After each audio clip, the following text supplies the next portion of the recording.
जय श्री कृष्ण प्यारे बच्चों, आपको मेरा प्यार और आपके बड़ों को मेरा नमस्कार। गीता जयंती की आप सभी को हार्दिक शुभकामनाएं। गीता जयंती का उत्सव बहुत ही उल्लास और आनंद से हमने उत्सव को मनाया है और मैं जानती हूँ आपने भी इस साल वो सब कुछ गीता जी के बारे में जान लिया होगा, गीता जी के बारे में समझ लिया होगा, इसलिए इस उत्सव का मजा इस साल दुगना हो गया होगा। श्रीमद् भगवद गीता जैसे कि आपको पता है भगवान श्री कृष्ण के सुंदर मुखारविंद से उनकी वाणी से प्रकट हुई है और ये अपने सखा अर्जुन को कुरुक्षेत्र में कही गई है। इस गीता जी को कहे हुए तकरीबन 5115 वर्ष बीत गए हैं। कितने भी साल बीत जाए लेकिन गीता जी का ज्ञान आज भी उतना ही तेजस्वी और हमारे जीवन में उपयुक्त है। तो बच्चों, जिन जिन लोगों ने अभी तक गीता जी का अभ्यास अध्ययन शुरू नहीं किया है, अभी भी देर नहीं हुई है, आप शुरू कर दीजिए। तो हमारी गीता ज्ञान गंगा बह रही है और आज हम पहुंच गए हैं हमारे 16वें अध्याय के पास, जिसका नाम है दैवासुर संपद विभाग योग। बच्चों, शीर्षक में ही आप समझ गए होंगे कि भगवान कृष्ण इस अध्याय में क्या कह रहे हैं। दैव असुर, दैव यानी भगवान यानी दैवी प्रवृत्ति, असुर यानी राक्षस, इन दोनों की संपदा क्या क्या है, इसका विभागीकरण भगवान हमें इस अध्याय में बताते हैं। हमारे इस दुनिया में ऐसे लोग हैं जिनमें किसी में दैव की संपत्ति है, किसी में आसुरी संपत्ति है। वो कैसे है? मतलब यहाँ पे दो ही प्रकार के लोग हैं। एक दैव स्वभाव वाले जिन्हें हम कहते हैं कि भगवान के गुण वाला है, ऐसा एकदम दैवी गुणों वाला है, बहुत अच्छे आचरण वाला है, अच्छे विचारों वाला है, तो उसे दैवी संपत्ति से भरपूर कहते हैं। और इसे जो आचरण जिसका अच्छा नहीं होता उसे हम आसुरी संपत्ति यानी राक्षसी गुणों वाला कहते हैं। तो वो कैसे और किसे कहते हैं, यहाँ भगवान श्री कृष्ण हमारे प्यारे सखा मनमोहन हमें इस अध्याय में बताते हैं। तो चलिए देखते हैं हमारे श्याम सुंदर हमसे क्या कहना चाहते हैं। तो भगवान श्री कृष्ण कह रहे हैं, अध्याय 16वां, शीर्षक दैवासुर संपद विभाग योग। तो चलिए देखते हैं। श्री भगवानुवाच अभयं सत्व संशुर्धिर् ज्ञान योग व्यवस्थितिः दानं दमश्च यज्ञश्च स्वाध्यायस्तप आर्जवम्। भगवान श्री कृष्ण कहते हैं, पहले भगवान कह रहे हैं कि दैव गुणी किसे कहते हैं, मतलब दैव संपदा किसके पास है, जो भय से कोसों दूर है, मतलब जिसे किसी भी प्रकार का भय नहीं है, डर नहीं है, तथा उसकी अंतःकरण की पूर्ण निर्मलता है, तत्व ज्ञान के लिए ध्यान योग में निरंतर दृढ़ स्थिति है और सात्विक दान और इंद्रियों का दमन, भगवान देवता और गुरुजनों की पूजा तथा अग्निहोत्र आदि उत्तम कर्मों का जो आचरण करता है बच्चों, एवं जो वेद शास्त्रों का पठन पाठन तथा भगवान के नाम और गुणों का कीर्तन, स्वधर्म का पालन करता है, मतलब कौन सी भी परिस्थिति रहे वो हमेशा अपने धर्म पर, अपने कर्तव्य पर खड़ा रहता है और उसे हमेशा पूरा करता है।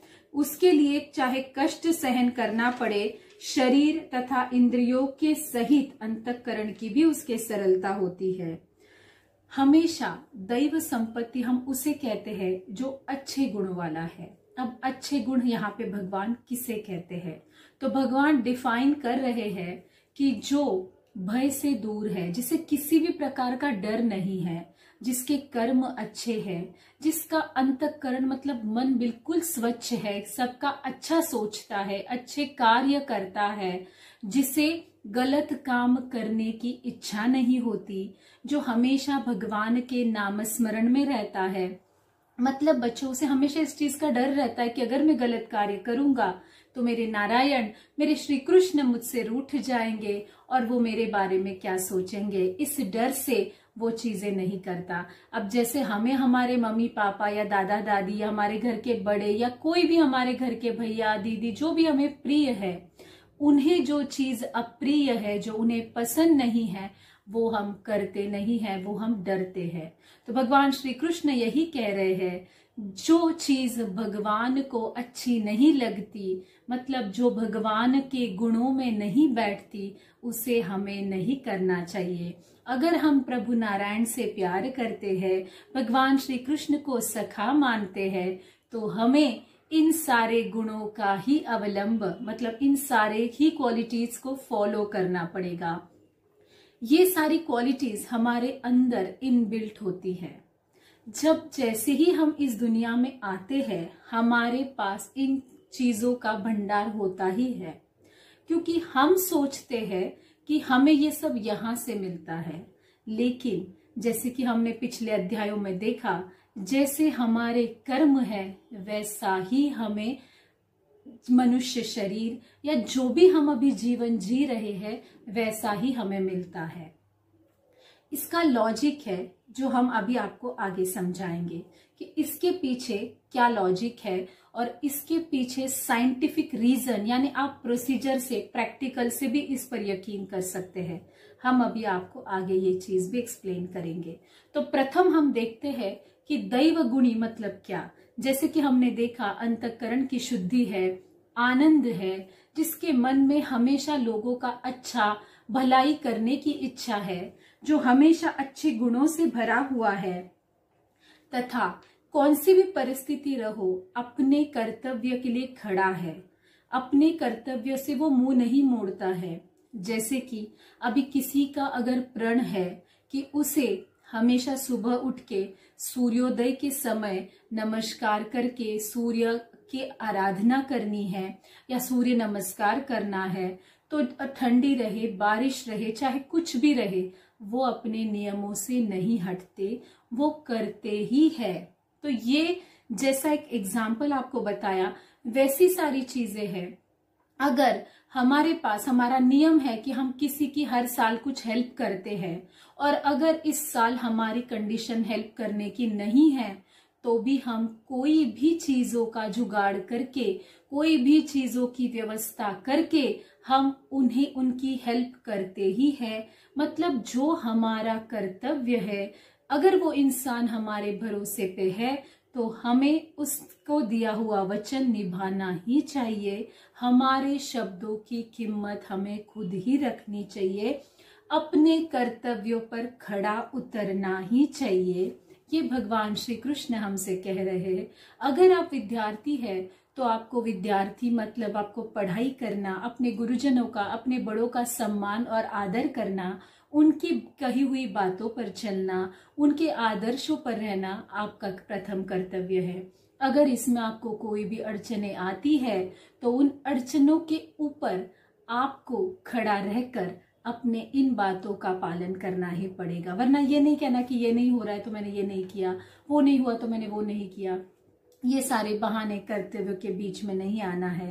भले आपको कितनी भी तकलीफ हो इन चीजों को करते हुए, आपको ये सब अपने कर्तव्यों को करना ही पड़ेगा। हर कोई अगर अपने कर्तव्यों को जान ले, उस हिसाब से अपने अच्छे कर्म करते रहे, तो यकीन मानिए सभी भगवान श्री कृष्ण के गुणों वाले, यानी दैवी गुणों वाले बन जाएंगे। तो भगवान कृष्ण कहते हैं, जो मन, वाणी और शरीर से किसी प्रकार का भी किसी को कष्ट न देना, यथार्थ और प्रिय भाषण करना, जैसे कि हमेशा लोगों के लिए अच्छा बोलना। जब हम मन में अच्छा सोचेंगे तो हम अच्छा बोलेंगे। अगर हम किसी से प्यार करते हैं, सम्मान करते हैं, तो जरूर हम मीठी वाणी बोलेंगे।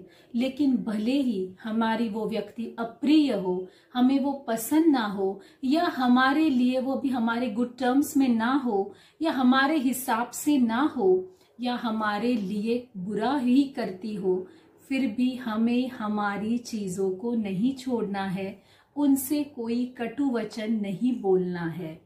सौम्य शब्दों में, प्यार से मीठी वाणी से बोले, क्योंकि जब आप किसी का दिल दुखाते हैं ना बच्चों, उसका तो दिल दुखता ही है, प्लस आपको भी तकलीफ होती है। आप एक एग्जाम्पल देख लो, अगर आप किसी से कोई भी झगड़ा करते हो या किसी पे क्रोध या गुस्सा करते हो, तो सबसे पहली तकलीफ जो आपको महसूस होती है वो खुद की होती है। ऐसा कोई इंसान बता दीजिए कि झगड़ा करके बिल्कुल खुश है, आनंद में है या बिल्कुल उत्साहित है, ऐसा कोई नहीं है।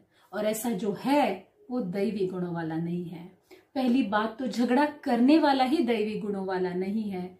इसीलिए हमेशा इन बातों का ध्यान रखना है कि अगर मन शुद्ध है तो हमारी वाणी शुद्ध है, हमारी मन पवित्र है तो हमारी वाणी पवित्र है। हमारा चेहरा और हमारी वाणी हमारे मन और शरीर का दर्पण होती है। जो हम मन में सोचते हैं वही हम वाणी से बोलते हैं। इसीलिए हमेशा मन को शांत और सुंदर रखना चाहिए, ताकि हमारी वाणी से निकलने वाले शब्द भी शांत, सुंदर और दूसरों को आनंद देने वाले रहे।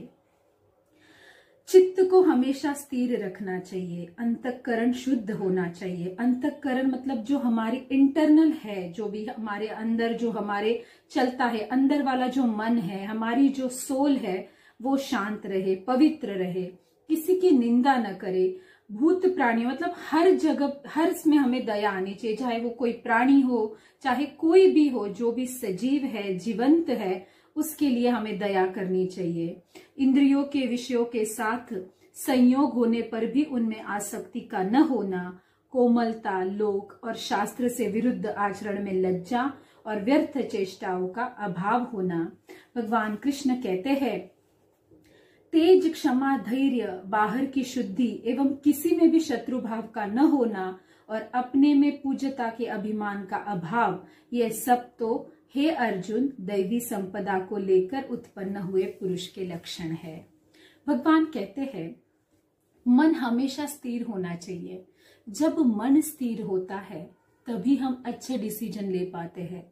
तो इन सब में हमें योग करना बड़ा जरूरी है। अब हम आपको वो लॉजिक समझाएंगे कि भगवान बार बार हर अध्याय में हमें योग का महत्व क्यों बता रहे हैं। बच्चों, जब हम योग करते हैं तो हमने सुना है, पढ़ा है, पिछले अध्यायों में देखा है, जब हम योग करते हैं तो हमारा मन बिल्कुल शांत होता है, हमारा मन अपने वश में होता है। तो हम वही करते हैं जो सही है।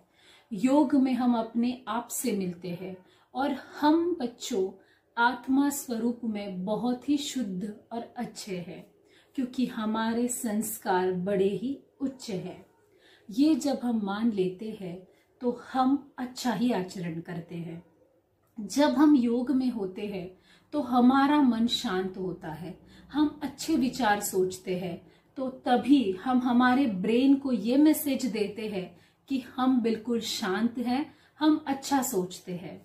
जब आप योग में रहते हो तो आप खुश रहते हो, और जब आप खुश होते हो तो आप सबके लिए अच्छा ही सोचते हो, क्योंकि जैसा आपका मूड होता है उस हिसाब से आप दुनिया की तरफ देखते हो। तो योग में आपका मूड तो बिल्कुल अच्छा रहता है, और जब ये योग आपकी प्रैक्टिस हो जाता है तब आपका मूड हमेशा अच्छा ही होता रहता है। आप हमेशा लोगों के बारे में अच्छा ही सोचते हैं। बच्चों, किसी के बारे में अच्छा सोचना या अच्छा करना ये उनके लिए नहीं बल्कि पहले हमारे लिए फायदेमंद साबित होता है। जब हम किसी के लिए अच्छा सोचते हैं तो हमारे मन में एक सेटिस्फैक्शन होता है कि चलो उसका मैंने अच्छा सोचा, क्योंकि हमारे अंदर की सोल बड़ी ही प्योर होती है, उसे अच्छी ही चीजें पसंद आती है।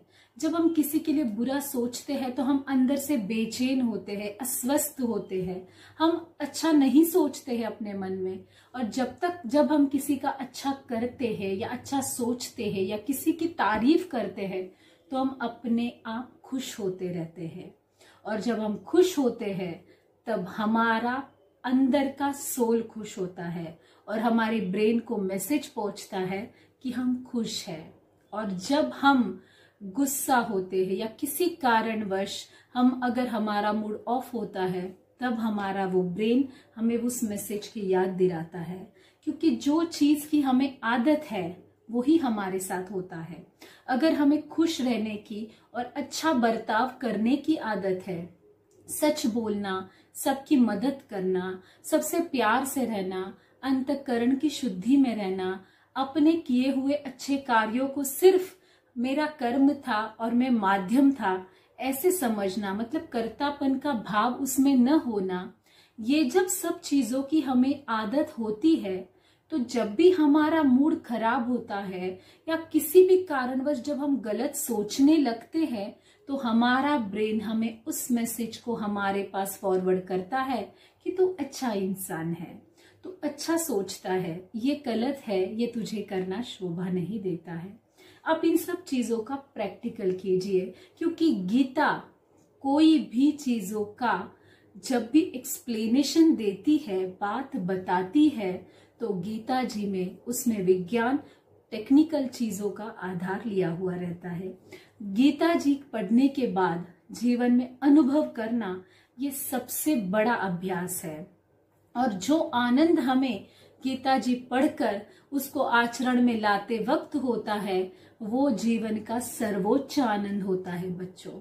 इसीलिए भगवान श्री कृष्ण हमें बार बार योग के बारे में बताते हैं। योग में हम अच्छा सोचते हैं, मन स्वच्छ रखते हैं तो हम अच्छा सोचते हैं, अच्छा करते हैं, क्योंकि जैसा हमारा मन होता है वैसी ही हम कृति करते हैं। अगर हमारा मूड अच्छा है तो हम अच्छे कार्य करते हैं, अगर हमारा मूड अच्छा नहीं है तो हम अच्छे कार्य नहीं करते हैं। तो हमें तो हमेशा अच्छे ही कार्य करने हैं ना, तो अच्छे कार्य करने के लिए हमें मूड को अच्छा रखना है, और अच्छे मूड के लिए हमें योग साधना करनी है। तो भगवान श्री कृष्ण हमें यही कहते हैं, जो योग करता है वो दैव संपत्ति का ही अनुभव करता है और वो दैवी गुण वाला होता है। तो भगवान श्री कृष्ण ने यहाँ हमें दैवी यानी भगवान के गुणों वाला बताया है। तो अब देखते हैं भगवान श्री कृष्ण आसुरी संपत्ति मतलब आसुर के गुण, मतलब राक्षसी गुण क्या है वो हमसे। आसुरी जो स्वभाव रहता है, जिसमें राक्षसी गुण रहता है, हमने देखा होगा कि विकराल रूप है या बहुत ही भयंकर, ऐसे हमने जब कथा या टीवी में देखा है। लेकिन सिर्फ इन्हें ही असुर नहीं कहते हैं, भगवान कहते हैं बाह्य शरीर से ज्यादा अंतर्गत, मतलब जैसे कि हमारा स्वभाव है, जैसे कि हमारा मन है, हमारी सोच है, उस पे निर्भर करता है कि हम दैवी गुणों वाले हैं या आसुरी गुणों वाले हैं। जिनमें बहुत ज्यादा घमंड, दंभ, मतलब नाटक रहता है, घमंड रहता है कि ये सब मैं ही कर रहा हूँ, मेरी वजह से ही हो रहा है, या मेरे पास इतना है तो मैं ऐसा हूँ, मैं सबसे श्रेष्ठ हूँ, ये भाव जब मन में आता है वो आसुरी गुण है, वो राक्षसी गुण है। मैं और मेरे अलावा कुछ नहीं, मेरे बिना कुछ नहीं, मेरे से ही सब कुछ है। जब इंसान ऐसे मानने लगता है तो समझो उसमें आसुरी गुणों का प्रवेश या वास्तव्य है। तो भगवान कहते हैं दैवी गुण मुक्ति, मतलब हर चीज में खुशी देते हैं हमें। यहाँ पर आसुरी गुण हमें बांध के रखते हैं। यहाँ पे जो छोटा लॉजिक है बच्चों, वो है कि जब हम किसी का बुरा करते हैं तो हम उसी में फंसते जाते हैं, हम उसी चीजों में अटकते जाते हैं कि हमने इसके लिए गलत सोचा है, अब इसके लिए और क्या, ये सारे उसी में ही रह जाते हैं।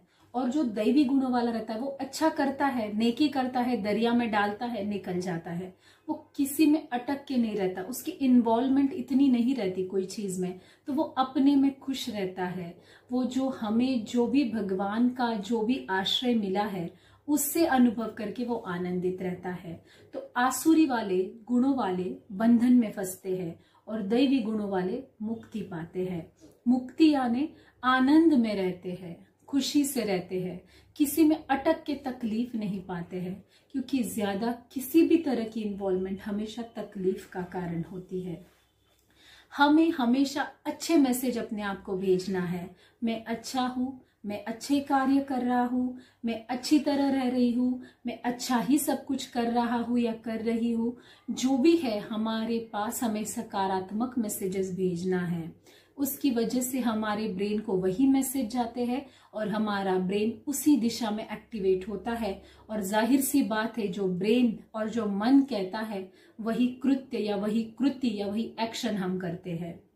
तो इसीलिए हमें इन पे पहले काम करना जरूरी है, क्योंकि हमारा कॉन्शियस और सबकॉन्शियस माइंड जो मैसेज हम उन्हें देते हैं, जो डेटा हम उनके अंदर फीड करते हैं, उसी तरह से वो काम करते हैं। तो हमें हमारे खुद की तरफ स्वयं को हमेशा सकारात्मक मैसेजेस देने हैं, ताकि जब भी जरूरत पड़े हम सकारात्मक ही रहे, हम जीवन में हमेशा सकारात्मक ही रहे।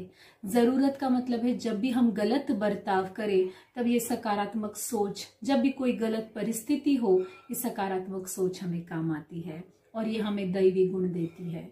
तो भगवान श्री कृष्ण कहते हैं, जिसमें घमंड है, जो बहुत ही ज्यादा क्रोधिष्ट है, अपने में ही घमंड में है, अपना अपना करके सिर्फ स्वयं अहम भाव है, वो सब असुर के गुण है।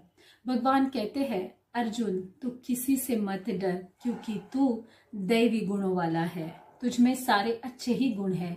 जाहिर सी बात है ना बच्चों, जो भगवान श्री कृष्ण का सखा है, जिसे भगवान श्री कृष्ण ने इतना बड़ा ज्ञान दिया है, वो कोई साधारण इंसान तो हो ही नहीं सकता। वो दैवी गुणों वाला अर्जुन यानी भगवान श्री कृष्ण का सखा दैव संपत्ति वाला है, तो उसे चिंता करने की कोई आवश्यकता नहीं है। भगवान श्री कृष्ण कहते हैं और हमें भी यही कहते हैं कि हम भी दैवी गुणों वाले हैं, तो हमें भी भगवान श्री कृष्ण के सखा ही तो बनना है। और सखा बनने के लिए हमें क्या करना है? भगवान श्री कृष्ण के कहे हुए मार्ग पर चलना है।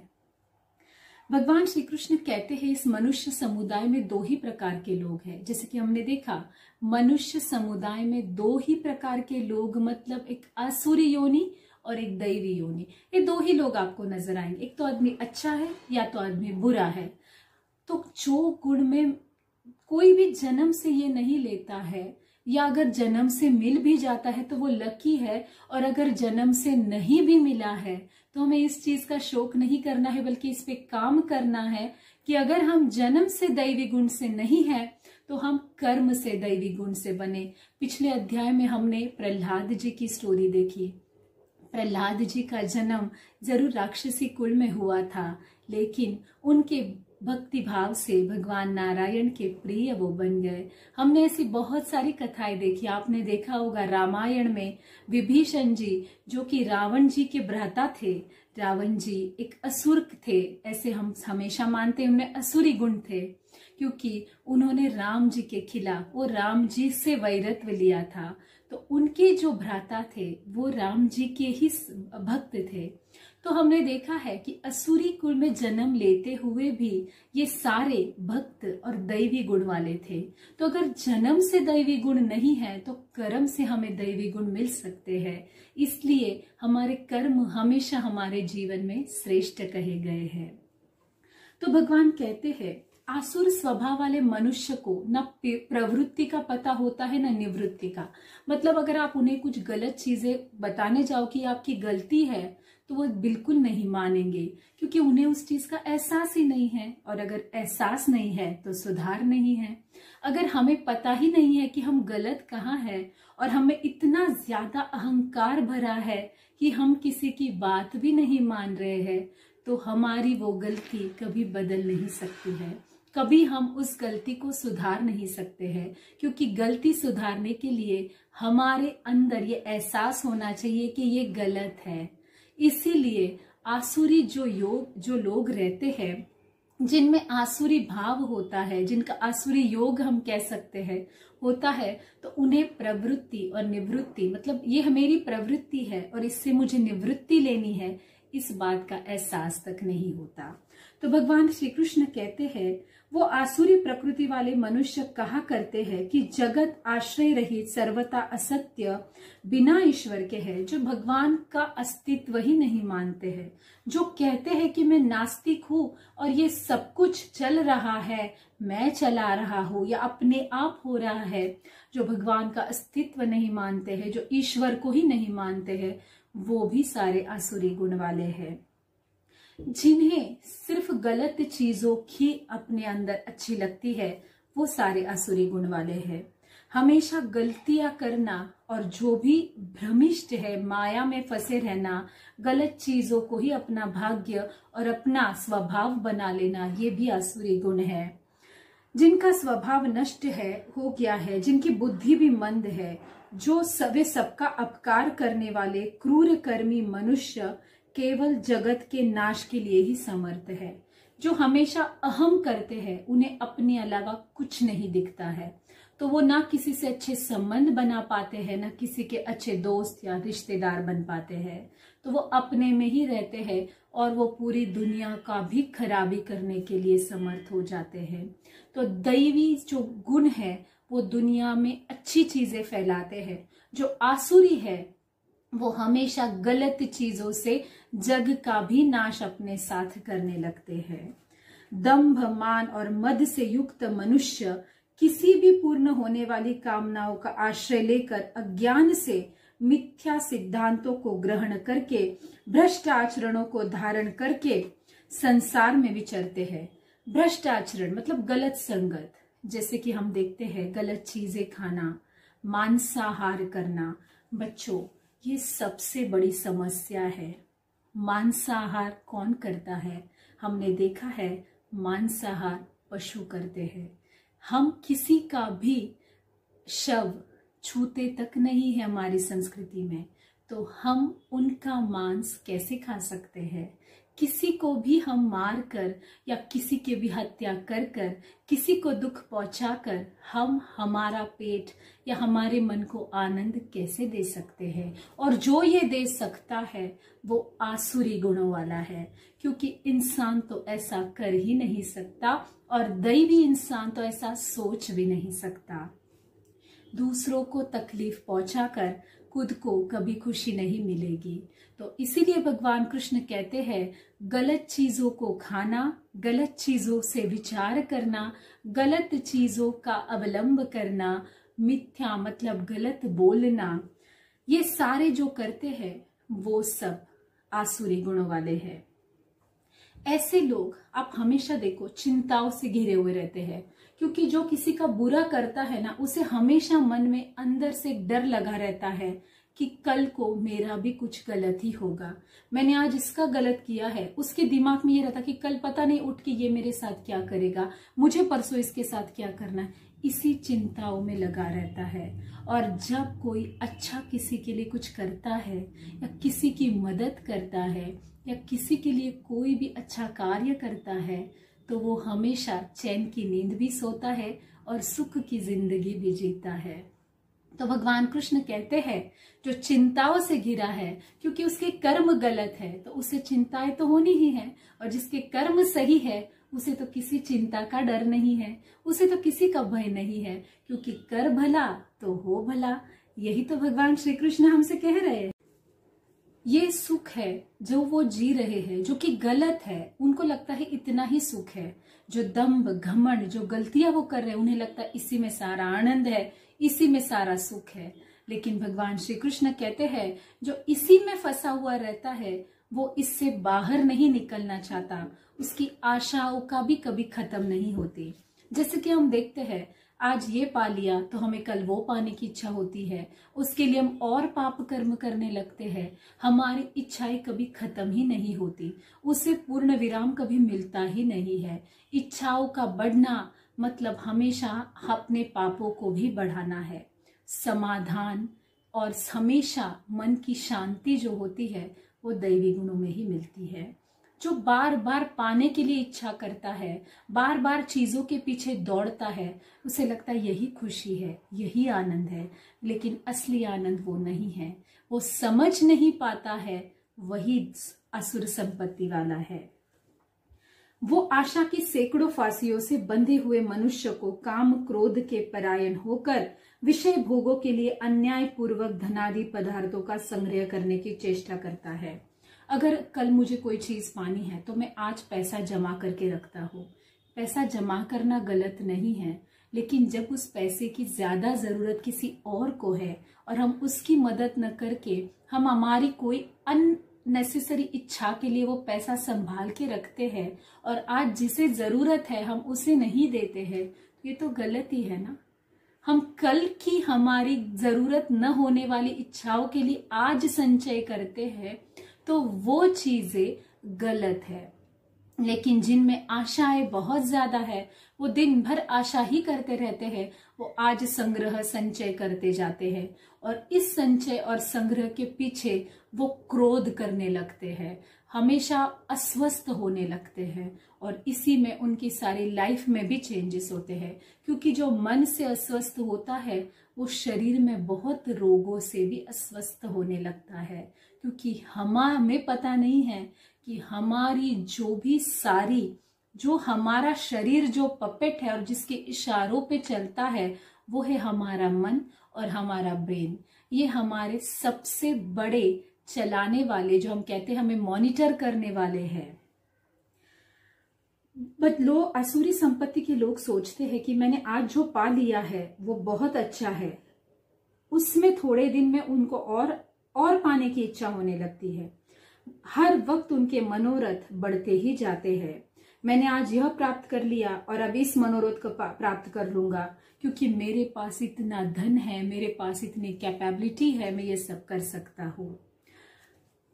यह शत्रु मेरे, अगर किसी का हमने पराजय कर दिया, अगर हमने किसी को हरा दिया, तो हम सोचते हैं कि यह शत्रु मेरे द्वारा पराजित हो गया या इसे मैंने मार दिया तो मैं बहुत बड़ा कोई हूँ, मैं कुछ भी कर सकता हूँ, और वो अहम में, घमंड में आ जाता है। यहीं पे भगवान कृष्ण कहते हैं, कर्तापन का भाव जिसमें दिन रात होता है वो धीरे धीरे असुरी योग में ही चला जाता है, वो धीरे धीरे असुरी बुद्धि वाला हो जाता है। सब कुछ मैं हूं, मैं ऐश्वर्य को भोगने वाला, धीरे धीरे वो अपने आप को ईश्वर भी मानने लगते हैं कि मैं ही परमेश्वर हूँ, मैं भगवान ही हूँ, क्योंकि मेरे पास इतना धन है, इतना ऐश्वर्य है, इतना बल है, इतने लोग हैं, मैं बड़े कुटुंब वाला हूँ, मेरे समान दूसरा कोई नहीं है। ये वो सब सोचने लगते हैं और वो अपने आप को ही महान बनने समझने लगते हैं। गलत तरीके से यज्ञ, मतलब वो सोचते कि मैं यज्ञ कर रहा हूं, मैं दान कर रहा हूं, तो एक तरफ से सोचते हैं कि मैं बहुत बड़े कार्य कर रहा हूं। बट शास्त्रों में कहे गए विधि अनुसार अगर आप कुछ धर्म परायण होकर करते हैं तो ही वो सच्चा और अच्छा कर्म कहलाता है। बिना शास्त्र के विधि को जाने या उन्हें सबको तिलांजलि या उन्हें सबको छोड़कर कोई भी सिर्फ बढ़तपन के लिए बड़ी बड़ी चीजें करता है तो वो यज्ञ और जो भी दान है वो सफल नहीं होता। जैसे बच्चों, मैं एक छोटा एग्जाम्पल आपको दूंगी। अगर आपके घर में काम करने वाली कोई भी महिला या पुरुष जो कर्मचारी आते हैं, अगर वो 2 वक्त का खाना पेट भरकर नहीं खा पाते हैं और आपको पता है कि वो नहीं खा पाते हैं और आप बड़े बड़े यज्ञ बाहर करते हो, बड़ा बड़ा दान देते हो कि जिस दान की जरूरत उन्हें नहीं बल्कि इन्हें है, तो सत्पात्री दान करना यह सबसे बड़ा दान में और शास्त्र से कही गई चीजें हैं। जब आप किसी को दान देते हो, जब आप कोई यज्ञ करते हो, तो आपके मन का भाव शुद्ध होना चाहिए। उस यज्ञ में उच्चारित होने वाले मंत्रों का आपको अगर मतलब नहीं भी पता है तो उनका उच्चार और उनके भाव जो है, जो यज्ञ करने वाले हैं वो उसे अच्छी तरह से करने वाले होने चाहिए। क्योंकि ये जो चीजें हैं ये पॉजिटिव एनर्जी फैलाती है। ये कोई जो एनर्जी फैलाती है ये संपूर्ण विश्व में फैलती है, ये हमारे ऑरा में फैलती है। यज्ञ दान ये कोई मजाक नहीं है, इसे अच्छे मन से और अच्छे कर्म से करना भगवान श्री कृष्ण कहते हैं बहुत जरूरी है। दिखावे के लिए यज्ञ करना मतलब उसमें कुछ शास्त्र नहीं है, विधि नहीं है, कोई मंत्रोच्चार अच्छे से किए गए नहीं है, तो वो सब करना गलत है। उस यज्ञ का कोई महत्व नहीं है, वो असफल है। अगर आप दान भी देते हो जिन्हें जरूरत है, जिन्हें सच में दान की, उसमें आपका बढ़तपन जरूरी नहीं है। आपने जो दान किया है, जिसे भी दिया है, उसे उस दान की जरूरत होना बहुत ज्यादा जरूरी है। आपका बड़ापन दिखना या फिर हमें बहुत ज्यादा पब्लिसिटी मिले या हमें कुछ इस दान करने से हमें न्यूज़पेपर या मीडिया में कुछ बड़ा मिले, ये चीजें सोचना सही दान नहीं है। आप भले ही पब्लिसिटी ले लो, लेकिन दान आपका सही जगह और सही तरीके से होना चाहिए। दान करते वक्त आपके मन के भाव अच्छे और सच्चे होने चाहिए और दान की जाने वाली वस्तु सामने वाले के, जिसको भी दान आप कर रहे हो, उससे वो उपयोगी होनी चाहिए। ऐसे ना हो कि आपके घर का कबाड़ निकाल के आपने उन्हें लौटा दिया है, इसे दान नहीं कहते हैं। यहाँ पे मुझे मेरे गुरु की कही हुई एक छोटी सी प्रसंग की बात याद आती है। बच्चों, मेरे सुधा मूर्ति जो कि इन्फोसिस की मालकिन है, जो कि हम जानते हैं कि सुधा मूर्ति अपने आप में एक बहुत ही बड़ा व्यक्तित्व है। माँ लक्ष्मी की उन पर कृपा जरूर बरस रही है, लेकिन माँ सरस्वती का भी आशीर्वाद उन पर बहुत बड़ा है। सुधा मूर्ति जैसे अपने अच्छे बिजनेस के लिए जानी जाती है, उससे ज्यादा वो अपने अच्छे कर्तव्य कर्म करने के लिए भी जानी जाती है।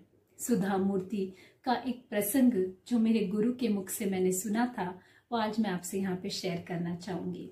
सुधा मूर्ति बैंगलोर के किसी कॉलेज में लेक्चर देने गए थे, तो उन्होंने, वो काफी सारे सोशल ऑर्गेनाइजेशन से जुड़े हुए हैं, तो उन्होंने अपने स्पीच में एक बात कह दी कि ऐसे ऐसे जरूरतमंद को जरूरत होती है। अगर आपके पास ऐसा कोई सामान हो जो किसी और के काम आए और वो आपके काम का नहीं हो, तो आप इसका ऐसा दान आप जरूर कीजिए। तो उनके स्पीच का काफी अच्छा प्रभाव पड़ा और उनके वहां पे जो भी स्टूडेंट्स थे, वहां पे जो भी लोग उपस्थित थे, उन सब पर इस चीज का बहुत ही बड़ा उनके ऊपर एक प्रभाव पड़ गया और उन्होंने सोचा कि हमें कुछ दान करना चाहिए। तो उन्होंने सुधा मूर्ति जी से सारे डिटेल्स लिए और सुधा मूर्ति जी को उनका एड्रेस वगैरह लिया कि हमें ये क्या करना है।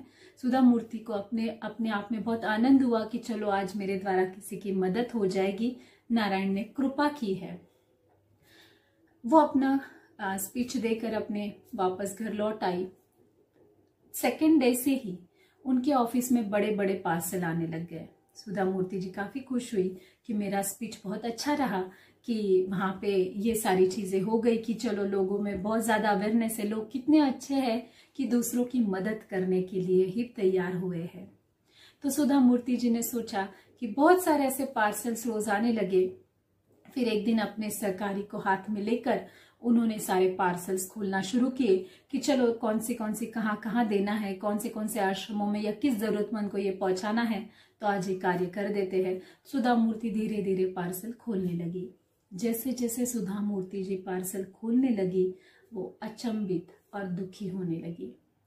बच्चों, उस सारी जो बोरा था, जो सारे पार्सल्स थे, उसमें जो सामान लोगों ने भेजा था, वो थे पुराने फटे कपड़े, जिन्हें कोई पहनना तो क्या फेंक ही देगा।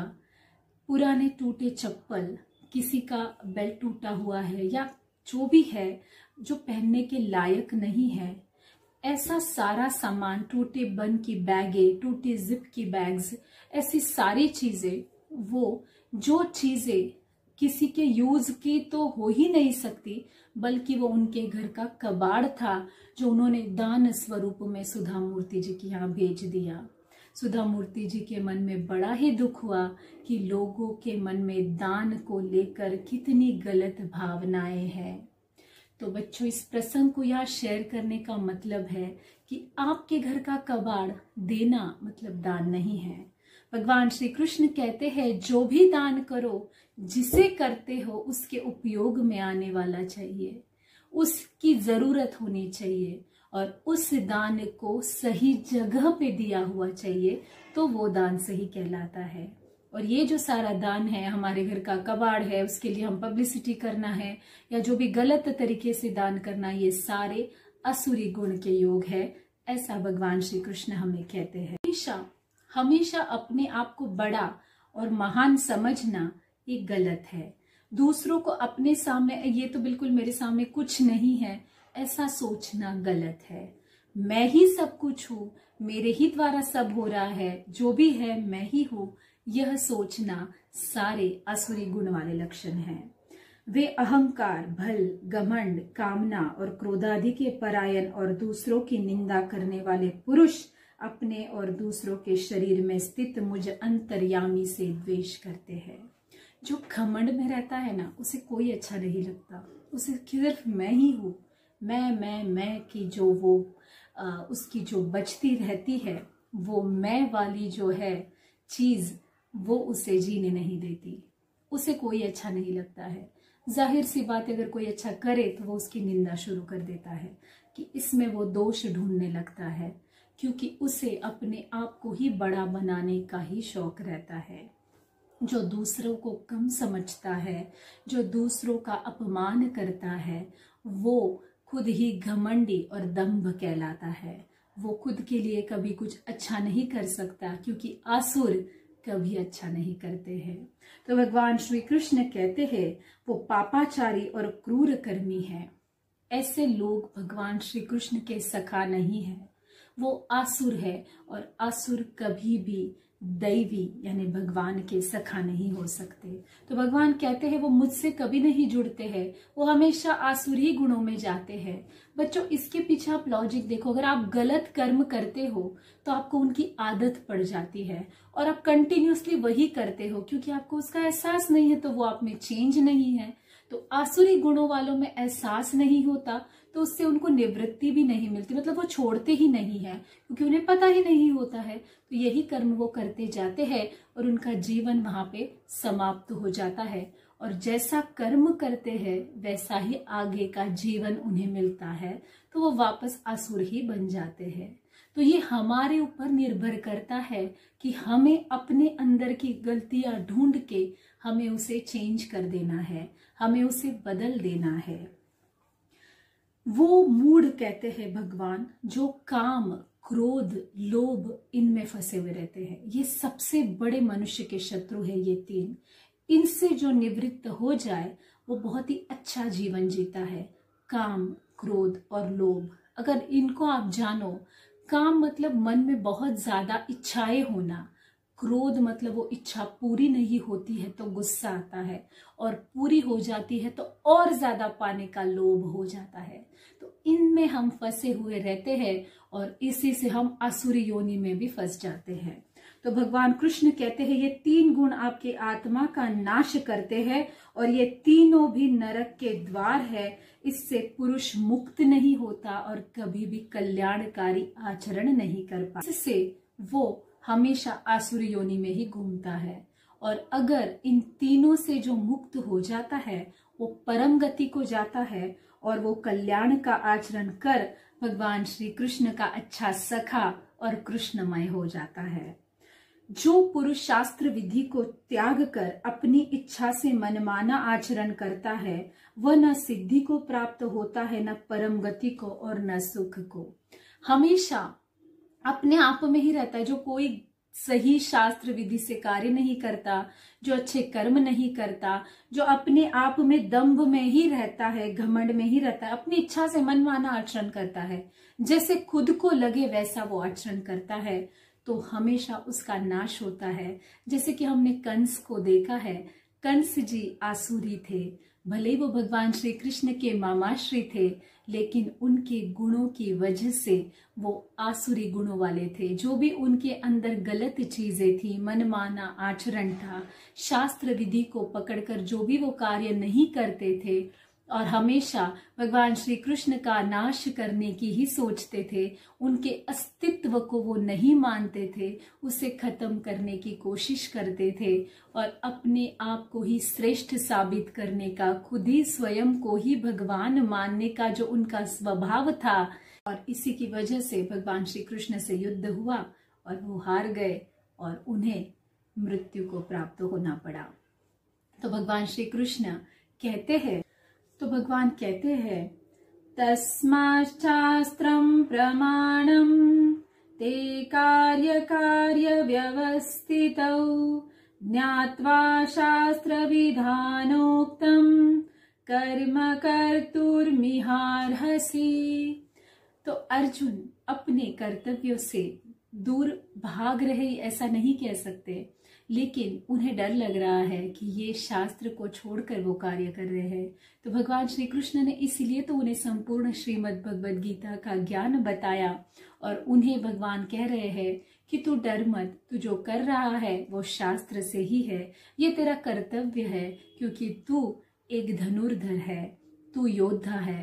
तो आज तेरे सामने जो है उनके साथ युद्ध करना अनिवार्य है, ये शास्त्र में लिखा हुआ है और ये शास्त्र को लेकर चलने वाला तेरा कर्तव्य है। तो तू भले ही कर्तव्य से जरूर भाग नहीं रहा है, लेकिन तेरा ये कृत्य ऐसे लग रहा है कि तू अपने कर्तव्य से विमुख हो रहा है। तो अपने अच्छे कर्तव्य को कर, ये तेरा कर्म है और तू कोई चीज गलत तरीके से नहीं कर रहा है, तो ये चीज शास्त्र को लेकर है। तो भगवान श्री कृष्ण की अनुमति है और भगवान श्री कृष्ण कह रहे हैं कि यही शास्त्र और विधि का विधान है जो तुझे कर्तव्य रूप में करना है। जो इसीलिए भगवान कहते हैं कि कितना भी कष्ट हो, कितनी भी तकलीफ हो, आपको आपके कर्तव्यों से कभी विमुख नहीं होना है, उससे दूर नहीं भागना है। उसमें आप अपने शरीर के कष्ट का ना सोचे और अपने कर्तव्य करते रहे। बच्चों यकीन मानिए, कैसी भी परिस्थिति में जब हमारे कर्तव्य हम करते हैं तो भगवान श्री कृष्ण साक्षात नारायण हमारी मदद करते हैं। यह गीता का ज्ञान है। मैं मानती हूँ बच्चों कि श्रीमद् भगवद गीता का ज्ञान बहुत ही ज़्यादा गूढ़ है और बहुत ही ज़्यादा उच्च है, श्रेष्ठ है। लेकिन धीरे धीरे जैसे जैसे आप सुनोगे, उसका अध्ययन करोगे, अगर कोई भी उसमें आपको शंकाएं है या कोई क्वेरीज है, आप अपने घर के बड़ों को या हम में से किसी से भी आप पूछ सकते हैं, हम आपको ज़रूर बताएंगे। श्रीमद् भगवद गीता बहुत ही सुंदर और सरल शब्दों में कही है। भले ही आपको वो गूढ़ और बहुत ज़्यादा श्रेष्ठ वचनों वाली लगती है, लेकिन अगर आप उसका अध्ययन धीरे धीरे करने लगोगे तो आपको वो अच्छे से समझ में आने लगेगी। और हाँ, जैसे कि मैंने बोला है, अपने ब्रेन को वो अच्छे मैसेज देने के लिए काम आएगी। सकारात्मकता हम बढ़ाएंगे, हमारा मन और ब्रेन को हम अच्छे मैसेज देंगे, हमारे हाथ से अच्छे ही कार्य होंगे और हम अपने आप दैवी गुणों वाले हो जाएंगे और अच्छा ही बर्ताव करेंगे। ये और आने वाला संपूर्ण जो भी हमारे जीवन है, हम अच्छे ही जिएंगे और सबसे इम्पोर्टेंट, हम भगवान श्री कृष्ण के सखा बनेंगे, जो कि हमें बनना ही है। यही तो हमारा मोटो है, तो यही तो हमें करना है। तो इसीलिए श्रीमद् भगवद गीता जी का अध्ययन करते रहिए। जो भी कुछ लगे पूछिए, लेकिन अध्ययन से रुकिए नहीं। इसका अध्ययन करते करते आपके आचरण भी वैसा ही बन जाएगा और आप बहुत ही सुंदर, श्रेष्ठ, उच्च और सुखी जीवन जिएंगे। ये भगवान श्री कृष्ण का आपसे वादा है, उनका ये वचन है। जब भगवान श्री कृष्ण वचन देते हैं तो वो पूरा तो होने ही वाला है। तो बच्चों, श्रीमद् भगवद गीता का अध्ययन जरूर कीजिएगा। मैं प्रीति चिंडक आज आपसे आज्ञा लेती हूँ। अगर कोई गलती है तो मुझे क्षमा कर दीजिए। हमारा उद्देश्य केवल श्रीमद् भगवद गीता हर एक के पास हो, यही है। आज मैं आपसे आज्ञा लेती हूँ और वादा करती हूँ मिलेंगे 17वें अध्याय में। जय श्री कृष्णा।